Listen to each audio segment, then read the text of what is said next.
আল্লাহ এক মুখে যে এত কথা কয়, আল্লাহর মুখ কয়টা? খালি কয়টা না, ওটা মুখ না হুক, এটাও আমার জানা দরকার।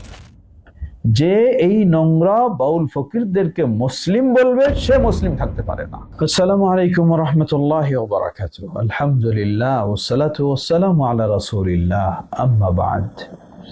সুপ্রিয় দর্শক শ্রোতা, অত্যন্ত হৃদয় বিদারক কিছু দৃশ্য, ঘটনা, কথাবার্তা যেগুলি খুবই হৃদয়ে যেন রক্তক্ষরণ হয়।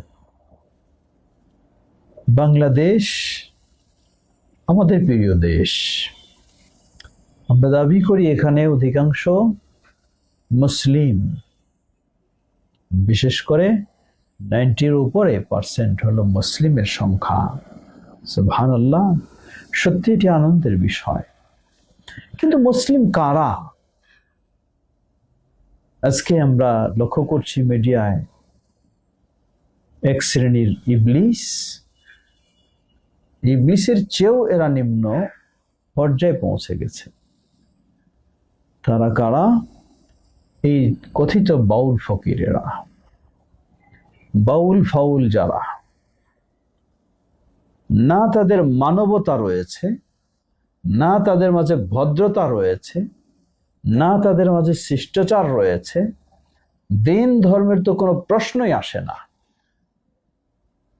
এই বাউল ফকিরদের ধর্মের চেয়ে হিন্দু ধর্মেও হয়তো ভালো থাকতে পারে, খ্রিস্টান ধর্মও হয়তো ভালো থাকতে পারে। মূলত খ্রিস্টানদের সাথে তো কোনো তুলনাই হয় না। ইসলাম তো প্রশ্নই আসে না, কারণ খ্রিস্টান ধর্মের ভিত্তি রয়েছে, ইহুদিদের ধর্মের ভিত্তি রয়েছে। ইহুদিরা পেয়েছিল আসমানি কিতাব তাওরাত, পেয়েছিল মুসা আলাইহিস সালামকে নবী রাসূল হিসাবে। খ্রিস্টানরা পেয়েছিল আসমানি কিতাব ইনজিল, পেয়েছিল ঈসা আলাইহিস সালামকে নবী রাসূল হিসাবে। পরে তারা বিকৃত হয়েছে, বিকৃত করেছে। এরপরেও তার চেয়েও জঘন্য ও নোংরা না হিন্দু, না বৌদ্ধ, না ইহুদি, না খ্রিস্টান, তথা এক কথায় ভয়ঙ্কর, নোংরা, অশালীন, অসভ্য ইবলিসি চেতনার নামই হলো এই বাউল ফকিরের চেতনা। কি আছে তাদের মানবতা বলতে? কি আছে তাদের পরিচ্ছন্নতা বলতে? কি আছে তার ভালো আচরণ বলতে? এই শ্রেণীকে কেউ যদি আবার মুসলিম শ্রেণীর অন্তর্ভুক্ত করতে চায়, কোনো সন্দেহ নাই সেই ব্যক্তি মুসলিম থাকতে পারে না। যে এই নোংরা বাউল ফকিরদেরকে মুসলিম বলবে সে মুসলিম থাকতে পারে না। আপনাকে ভাবতেই হবে, বিশ্বাস করতেই হবে এরা কোনো মুসলিম নয়, এরা অমুসলিম। বলবেন কেন? আপনি লক্ষ্য করুন, আমাদের সবকিছু ঘরে বসে বোঝা যায়, দেখা যায়। তাদের সেই মঞ্চে যেতে হয় না।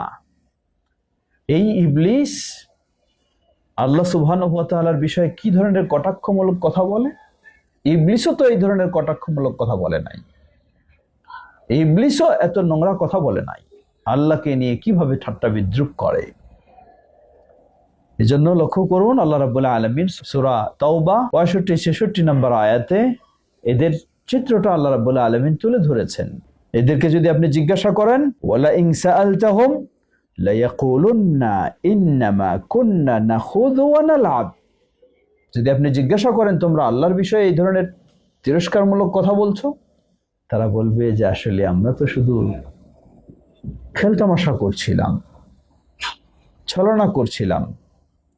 আল্লাহ সুবহানাহু ওয়া তাআলা বললেন, কুল আবিল্লাহি ওয়া আয়াতিহি ওয়া রাসূলিহি কুনতুম তাস্তাহজিউন লা তা'তাযিরু ক্বাদ কাফারতুম বা'দা ঈমানিকুম। আল্লাহ বলছেন, বলো তাদেরকে তুমি তোমাদের হাসি তামাশার, খেল তামাশার কিছু পাও নাই।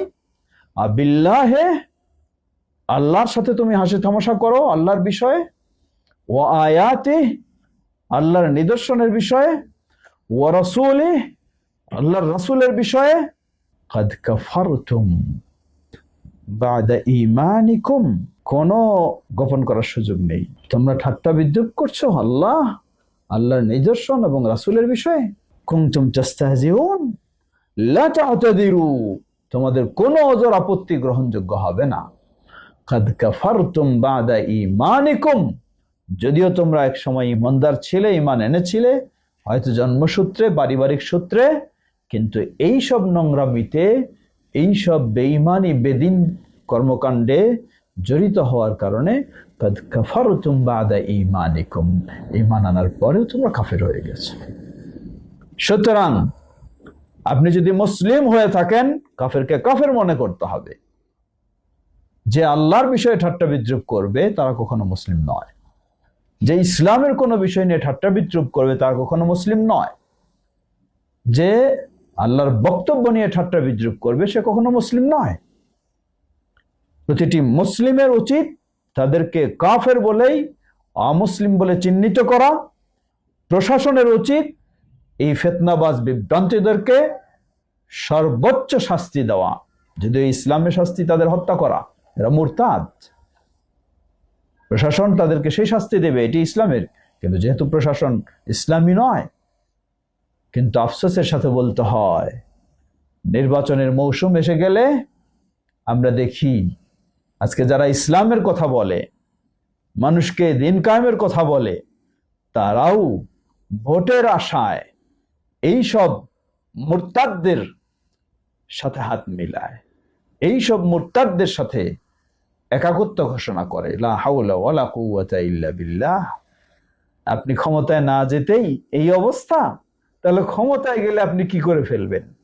তখন তো ক্ষমতার পাওয়ারে মুসলিম যারা তাদেরকে জেলে ভরবেন, আর অমুসলিম যারা তাদেরকে সব সুবিধা দিয়ে ছেড়ে দেবেন। আল্লাহকে ভয় করুন। ইসলাম ইসলাম, ইসলামকে এই বাতিলের সাথে মিশ্রিত করবেন না। সুপ্রিয় মুসলিম ভাই ও বোনেরা, যে যেখানেই থাকুন না কেন, এই নোংরা বাউল ফকিরদেরকে, এই জঘন্য অসভ্য বাউল ফকিরদেরকে আপনি মুসলিম হিসাবে অবশ্যই তাদেরকে কাফের মনে করবেন, তাহলে মুসলিম থাকতে পারবেন। আর যদি কাফের তাদেরকে মনে না করেন, আল্লাহ এত স্পষ্ট করে দেওয়ার পরেও, তাহলে আপনার পক্ষেও মুসলিম থাকা সম্ভব নয়। আল্লাহ আমাদেরকে হেদায়েত দান করুন, তাদেরকেও হেদায়েত দান করুন, এবং তাদের এই ভয়াবহ অপকর্ম থেকে নতুন প্রজন্মকে, যুব সমাজকে, দেশকে, মুসলিম সমাজকে আল্লাহ হেফাজত করুন। আসসালামু আলাইকুম ওয়া রাহমাতুল্লাহি ওয়া বারাকাতুহু।